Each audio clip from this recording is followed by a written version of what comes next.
چې کله الله صاحب د قرآن نبی علیہ الصلوۃ والسلام راولېږه او رسول الله مبارک له قرآن ورکو نو د هغې نه وروسته بیا د علاقې خلق وګورئ په علاقه کې تبدیلی وګورئ د هغو مزاجونه بیا وګورئ چې د سختۍ نه یو دم نرمۍ ته څنګه مایل شول بیا هغه وګورئ چې د هغو اخلاق څنګه بدل شول بیا د هغو کردار څنګه بدل شو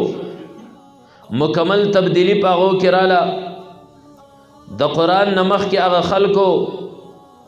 شراب څکل خاص یوم عامو دغه شانتې قتلونه کول عامو او بیا د یو بل اینې تویول دا د هغې خلکو مفید مشغله وه او ښکلې مشغولتیا وه چې د انسان اینه توی کی د ټولو نه غیرتي او بهادر به هغه انسان تصور کېدو چې د چا د کور په بلۍ د پاسه به ډېر کوپړې پرتې وې د انسانانو د انسان د کور په سر باندې به د چا کوپړې ډېرې زیاتې راویزان وې نو دا به بهادر او دا به په علاقه کې غیرتي او مشهور تسلیمېده دا جهالت و بلکې په جهالت کې دې انتها ته ورسېدلی و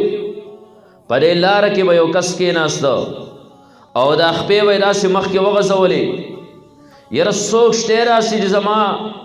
دا خپې د دې لارې نه لږ راغونډې کړي بل به راغی وی زه یم که نه توره به یې راوغسته کټ پیتې کړې بس دواړه طرف ته به جنګ ګرم شو او 100 کاله او 1.5 کاله او 200 کاله به تېر شول جنګونه به جاري وو یو کس به راغی په بل باندې به یې حمله وکړه ما دې ګودر او دې چینې ته ما خپل اس اوبوس کولو لښکته ورکوزه او ستا اس دې مخکې اوبه څکلي دي راوغې د ده د اس به یې قتل کو هغه بل به راغی دا بل انسان به یې قتل کو او دواړه طرف ته به جګړې ونښتې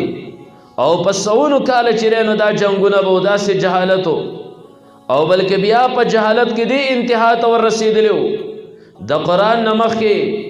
او د صاحب د قرآن د نبی علیہ الصلوۃ والسلام د راتلو نه مخکې چې کم یو انسان به مړ شو او د هغه سړي په نکاح کې به زنانه وې زنانه به بچو ته به تورې میراث پاتې شوې خپلې میندې څنګه چې به یې د پلار میراث تقسیمو همدغه شانتې د پلار منکوحي او ښځې یعنې خپلې میندې به هم بچو تقسیمې کړې دا په انسان کې څه قسمه حیا نه وه دا انسانیت د انسان نه وتی و چې دا خو زما د پلار منکوحي دی او د هغه پې نکاح جهالت کې دې مقام ته وررسېدلی و او بیا دې مقام ته جهالت کې وررسېدلی و چې د یو انسان به زوی پیدا شو او د چا به غربت و نه هغه زوی به یې راواغس قتل به یې که وی نن خو زه په خپله باندې خوراک نه مومم دی زما سره به کور کې شریک شو ده خو زما یوه نوړۍ هم په منځ باندې بیله کړه اوس په دله زه څه خوراک ګورم دا خو زما خوراک تقسیم شو الله ورته وفرمیل خپل بچي دا د فقر د وجې نه مه قتلوئ دا د چا ذهن نه و دا سوچ او تصور نه و چې هر یو انسان راځي خپل خپل رزق راوړي زما خپل رزق دی زما د رزق نه دا بچی څه کمولی نشي او د دې بچی خپل رزق دی هر یو انسان له الله تعالی خپل رزق لیکلی دی دا سوچ د چا نه و دا عقیده د یو انسان نه وه نه جهالت په بنیاد باندې به خپل هغه زوی قتل کو او کله چې به لور پیدا شوه نه ده به وی دا لور به سبا لویږي او دا به بل ته ودیږي او دا به د بل په نکاح کې دا څومره د شرم مقام دی لور چې به څنګه پیدا شو نو دی جاهل به توره راواغسته او د هغې لور نه به یې سر بیل که هغه لور به یې چې دی نو دا قتل کړه چې سبا به داسې بل طرف ته به ودیږي او دا څومره لوی زما لپاره عار او شرم دی الله قرآن کې فرمایي وَإِذَا بُشِّرَ أَحَدُهُم بِالْأُنثَى ظَلَّ وَجْهُهُ مُسْوَدًّا وَهُوَ كَظِيمٌ کله چې به په یو کس باندې د لور زیری وشو چې ستا لور شوه د ده مخ په تک تور شو او دی به د غم نه داسې ډک و یتوارا من القوم من سوء داسې د خپل قوم نه به پټو داسې د شرمه به بهر ته نشو راوتی چې نن به خلک خبر شوي بهر ماله به د لور پیغور راکوي چې ستا لور شوې ده او زړه کې به دا سوچ کو ایمسکو علی هون ام یدسه فی التراب یره دا لور پرې د شرمېږم دی د شرم سره سره د ځان سره وساتم او کنه په خاورو کې ور دفن کم دا سوچ پې کو او بیا به په سوچ کې دې زیات اور ورسېد چې یره که دفن کم یو ورځ دو ورځې به غم ختم بشي یو هفته او میاشت به غم ختم بشي وسکره ما ژوندۍ پرېښوده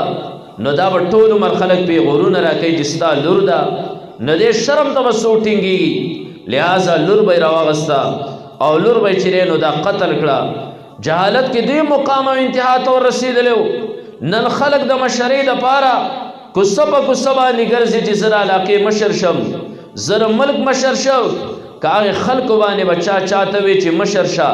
هغه به تن نه ښودو هغه به شاته کېدو ځکه یو جاهل قوم او دا ولې هغه خلک ولې دې مقام ته ورسېدلي وو ځکه علم نه و ځکه قرآن نه و هغه وخت خلکو تذکره چې زه کوم نو زه دا نه یم د شرابو په دور کې داسې چل شو یا د زناګانو په دور کې داسې چل شو یا د قتلونو په دور کې داسې چل شو خلک چې وایي د جهالت په دور کې وایي داسې چل شو جهالت دور کې به خلکو دا کارونه کول جهل څه ته وایي دا د علم ضد دی علم چې نه جهلي او جهل کې خلک په بالکل تورو تیارو کې چاته را پته نه لګي هدایت سره گمراهی سره انسانیت سره حیوانیت سره چاته را پته نه لګي کله چې علم راشي رڼا جوړه کی رڼا کې انسان ته هر سره ښکاره شي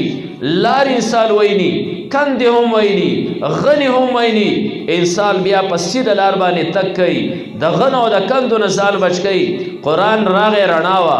نبی علیه الصلاة والسلام راغی رڼا وه نو د نبی علیه الصلاة والسلام نه مخکې د خلکو دا شانو او بیا چې قرآن راغی صاحب د قرآن راغی انقلاب په علاقو کې راغی نارینو کې انقلاب زنانو کې انقلاب د ځمکې په دې خطه کې چې کوم دی خطه کې تبدیلي راله جبو کې چې دی نو دا تبدیلي راله قرآن هغه خلک بالکل چې دی نو دا بدل کړل هغه خلک چې چا په حکمرانی نه غوښته هغه خلک د دنیا دپاره رهبران وګرځېدل هغه خلک د دنیا دپاره داسې مقتدیان وګرځېدل چې د هغې خلکو نوم موږ په غیر د رضی الله عنه نه اوس نشو اخیستی د عمر نوم موږ په غیر د رضی الله تعالی عنه نه اخلو د حضرت ابوبکر صدیق نوم موږ په غیر د رضی الله تعالی عنه نه اخلو موږ چې کوم دی هغه صحابه خپل امامان وګڼل دا ولې قرآن راغی نبی علیه الصلاة والسلام راغی نو په دې دور کې هم چې الله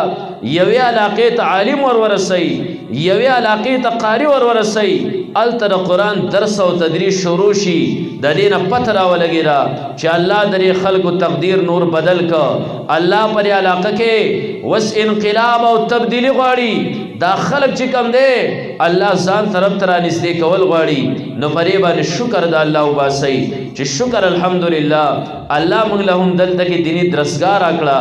موږ له دلته استاد چې دی نو دا راکړه هغه انسان به ډېر بېوقوفی دا به انتهایی ناشکري چې د داسې خلکو ته مخالفت شروع کړي نو قرآن په خلکو کې تبدیلی راوسته په هغې خلکو کې چې بالکل جاهلان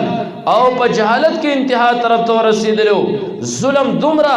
دومره حاوي شوی چې یو انسان نه پیدا ماشومه بچی ماشومه باندې انسان څومره خفه کېږي د زوی نه په لور باندې زیات خفه کېږي او هغه ماشومه بچی راله او قبر کې ژوندۍ ګورې خښوه له پاسه پې خاورې وراړوه زړه کې رحم نه راځي زړه کې طرز نه راځي هغه سخت زړونه که ولې کړل دا قرآن ولې کړل قرآن چې کوم دی هغه زړونه ولې کړل او داسې ولې کړل بیا تاسو په ځای اعمال وغیره کې اورېدلی دي یو کس ورغی جهاد میدان ته چې جهاد کله وشو زه میدان ته ورالم لاړم ما د خپل تره زوی ولید چې دی د زنکدن په حالت کې دی سخت تږی دی د تندې په حالت کې دی هغه سخت زړونه قرآن داسې اوبه کړل داسې ولې کړل او نرم یې کړل چې کله ما د تره زوی ولیده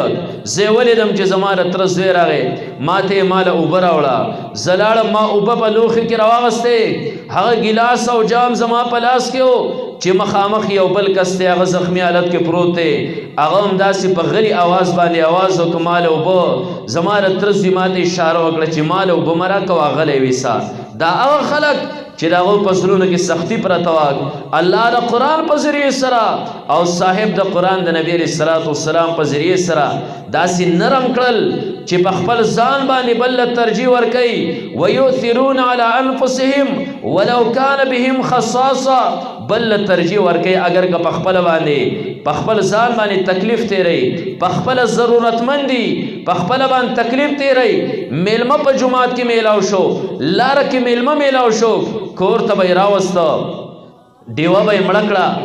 لږ خوراک په لږ معمولي خوراک کې به ناست د میلمه سره ډیوه به یې مړه کړه په خپله باندې هسې خوله شخون به یې وهو په وچه باندې نوړۍ به یې نه په خولې کوله چې میلمه دا تسلیم نه کي چې دی که څه هسې شخون وایي تیاره کې او خپله به یې هسې شخون وهو چې دا لږه ډوډۍ د لږه نوړۍ د پرې باندې میلمه چې دی نو دا موړ شي خپل ځان باندې به یې نهاره تېروله بل به یې بیا ترجیح ورکوله ځکه قرآن او صاحب د قرآن دا خلک داسې نرم کړل نه دی وایي زما د تره زوی ما ته اشاره کوي ما له اوبه مه راوړه دی بل له ویسه ما چې کله بل له اوبه ویوړې نه بل کس په غلي اواز باندې ما له اوبه نه هغه بل کس ما ته اشاره وکړه چې ما له اوبه مه راکوه غلی ویسه ما چې کله هغې کس له اوبه وړې زه چې وررسېدم د ده نه ساه وتېرې میدان کې شهید دی ما اول لا دی دویم له اوبه زر راوزغلولې چې زه را یو خو شهید شو اوس دی بل له خو اوبه وزغلو ما چې کله هغه له اوبه راوزغلولې ومې کتل هغه کې هم سنه و ساعت یې پرواز کړو زه رالم د تره زوی له ما یې راشه د تره د زوی له خو اوبه ورسوه زه چې د تره زوی له راورسېدم زما د تره د زوی نه هم ساه وتلی و هغه جام زما په لاس کې د اوبو ډک پاتې شول درې واړه شهیدان شول په داسې حالت کې هم چې زر خیر دی وفات شم شهید دي شم خو چې بل ته فایده ورسي دا زړونه ولې نرم شول دا قرآن نرم کړل انقلاب چې کوم دی نو راوست بیا هغه خلک قرآن دې مقام ته ورسول چې د هغو خبره بیا حیوانات هم مني د هغو خبره بیا د ځمکه هم مني د هغو خبره به اوبه هم چې کوم دی نو منله. محترمو اورېدونکو زموږ د چینل سبسکرایب کړئ او د غنټۍ د نشان سره هم دباو کړئ چې زموږ د نوي بیانونو اطلاع تاسو ته درکړي.